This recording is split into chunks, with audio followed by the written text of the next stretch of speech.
Okay, Vietnamisation. This was Nixon's policy, President Nixon. So what were the aims of this policy?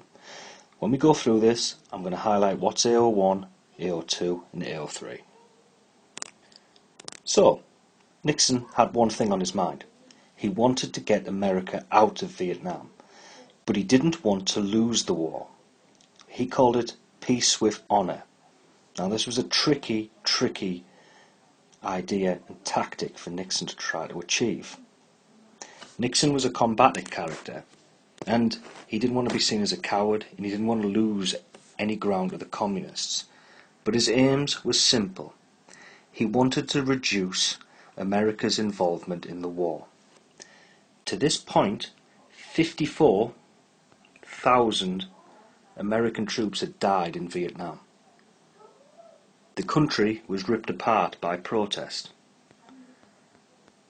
People were against the war, as we looked at last week with the draft burning cards and the riots and the protests. Vietnamisation was to increase the strength of the South Vietnamese army. He believed that if he increased the strength of the South Vietnamese army, the Americans could pull out and the South could fight off the Viet Cong and remain an independent country and stop the spread of communism. But there's some problems. This is your AO2. The Vietnamese, the South, said that every man between the age of 19 to 43 had to join up into the army. So essentially they were drafting in people. Now you think about this, the war's been going on a number of years now.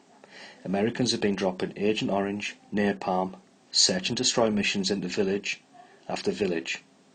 If you were between those age groups there, would you want to fight for the South Vietnamese army? That's the great question. And of course, people didn't. There's another problem as well. It was going to take up to 3 years, people believed, to train the South Vietnamese army to be an effective fighting force. Nixon did not want to wait 3 years.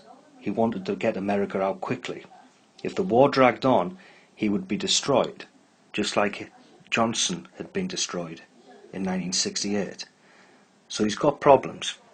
He wants to withdraw people from America, so get the troops out, but he wants the South to remain strong. Vietnamisation, the training policy of the South Vietnamese army, was a flawed plan to start off with.